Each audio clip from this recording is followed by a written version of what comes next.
Oh, hi. Welcome to Veganuary day 7. All right, where's the camera? I don't even know where I'm looking. Is it over here?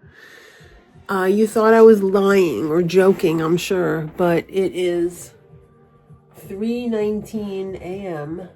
on January 6th.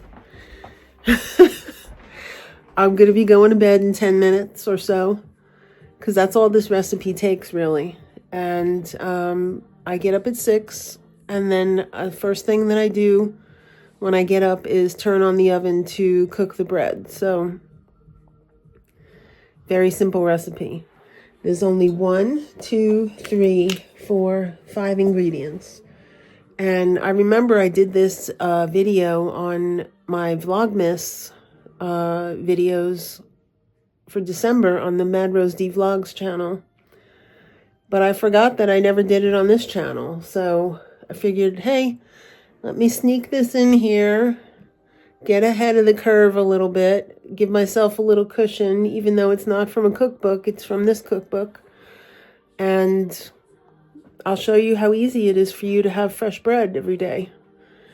So this is the flour that I use. It's imported from Italy, product of Italy. It is the 00, so this is what they traditionally use to make pizza dough, which is fine. It's the only Italian flour that I could find. They all just so happen to be the 00. So let me cut this bag open. And I always do this in my KitchenAid mixer.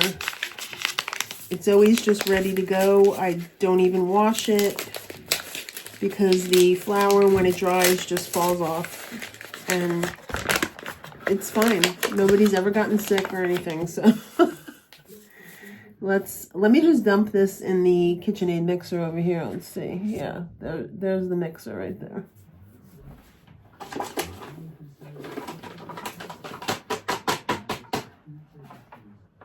All right, that's the whole bag. Oops, the whole bag. Here's my yeast that I buy in bulk.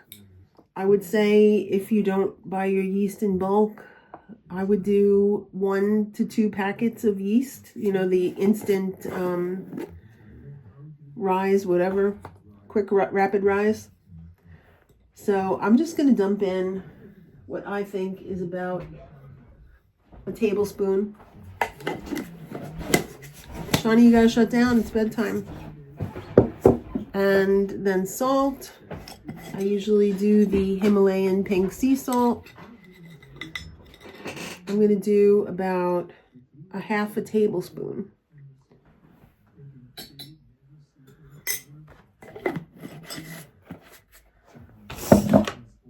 And then I have my EVU, extra virgin olive oil, Californian. I don't measure this also. I just give it a few glugs. It's probably about a quarter of a cup.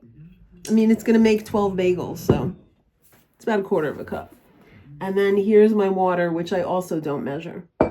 So the way I do this is I come over here and I turn on the mixer, lock it, get it on slow, and gradually add water so that it doesn't have like a freaking mushroom cloud of flour, a little bit at a time. And you can see when it's coming together.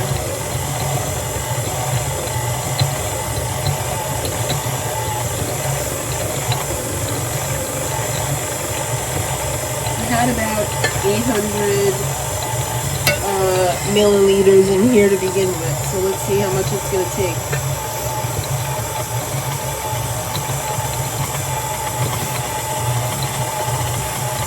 And 800 milliliters is around 3 cups, a little bit more than 3 cups.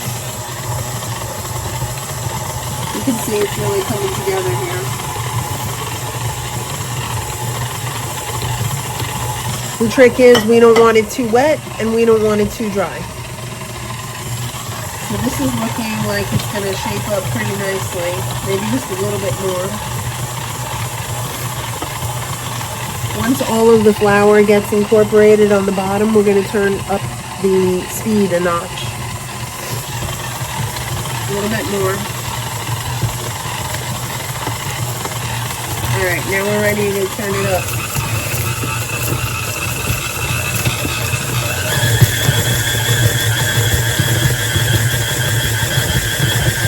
When you're mixing dough in the KitchenAid, never go above speed number 2, because it will just get out of control. So this looks great. I'm gonna let that go for a minute and then we'll be back. All right, we're back. So I ended up using about 600 mils of water. So what is that, like 2.5 cups maybe? Fluttershy, go away. Go away, Fluttershy. So now I'm ready to shape my bagels. I have a sheet here, and I have parchment on top.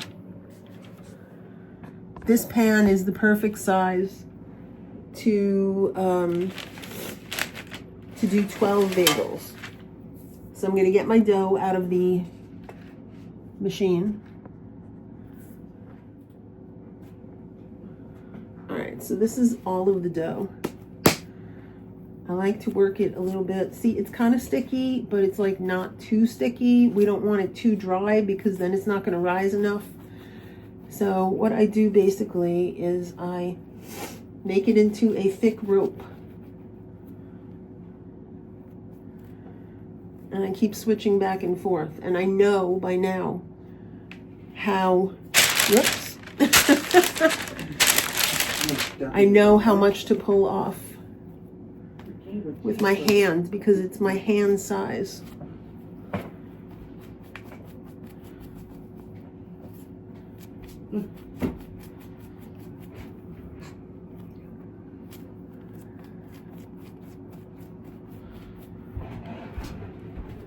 Good night, Shawnee. Love you.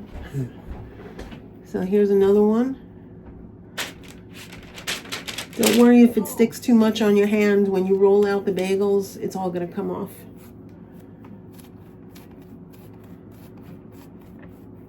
So the trick is to get 12 even-ish pieces.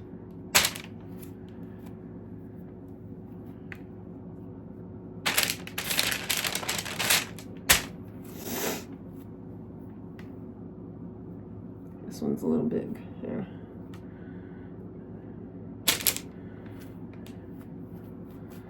Sorry, this is boring. I'll just cut to the end. I used to weigh these in the past, but it's not that tragic if they're not all exactly the same size. So I made 11 out of the dough and I'm one short. So now I'm going around to the balls that look a little bit too big. I'm taking a little pinch off of each one and making a 12th ball.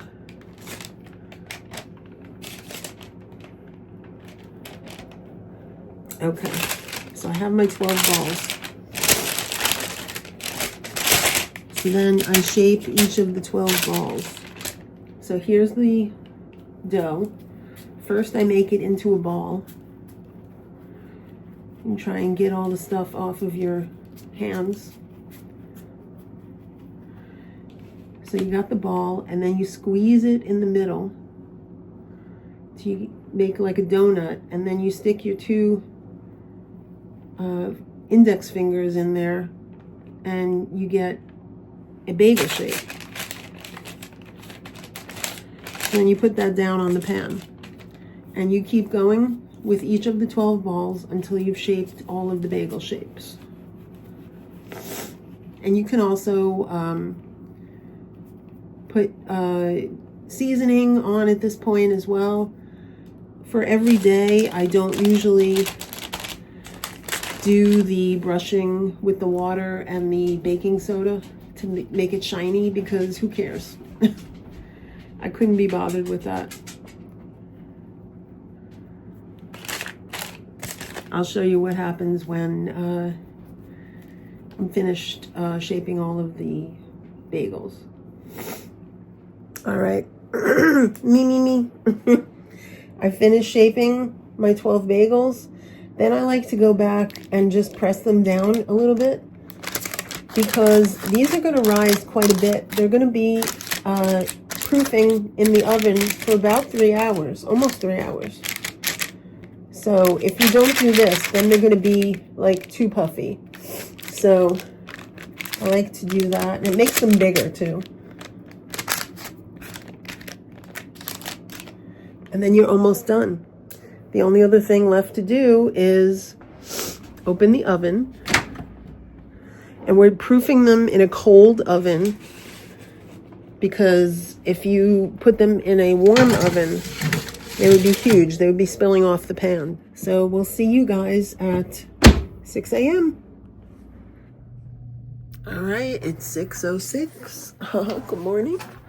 And, oh, I don't feel good. But here we go, 375. Oh, it rised up nicely.